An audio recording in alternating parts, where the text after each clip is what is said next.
അൽഫോൻസ് പുത്രൻ കിടക്കൻ ഡയറക്ടറും നല്ലൊരു എഡിറ്ററുമാണ്.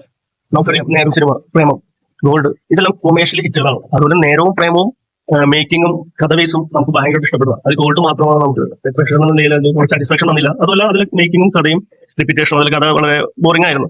ഒരു സിനിമ മോശമായി എന്ന് കരുതി സിനിമ ചെയ്യാതിരിക്കുക, അതിന് വിഷമിച്ച് ഓരോ പോസ്റ്ററുകൾ ഇടുക, ഇതിന്റെ ഒന്നും ഒരു കാര്യമില്ല. ഇവിടെ എത്രയോ സിനിമകൾ ചെയ്ത് വീടിന് പുറത്തു പോലും ഇറങ്ങാൻ പറ്റാതെ കടബാധ്യത നീക്കുക എത്രയോ ആളുകളുണ്ട്. അതൊന്നും അല്ലല്ലോ, അതും നഷ്ടമൊന്നും ഉണ്ടാക്കി കൊടുത്തിട്ടില്ല അൽഫോൻസ്.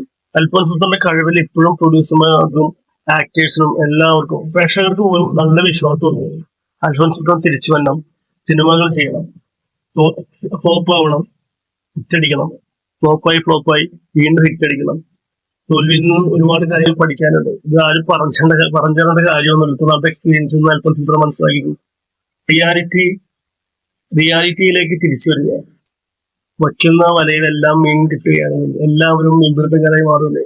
വീണ്ടും തിരിച്ചു വരിക, നല്ല നല്ല സിനിമകൾ ചെയ്യുക, തോൽക്കുക, ക്രിറ്റിസിസം കേൾക്കുക, അത് അക്സെപ്റ്റ് ചെയ്യാൻ ചെയ്യുക.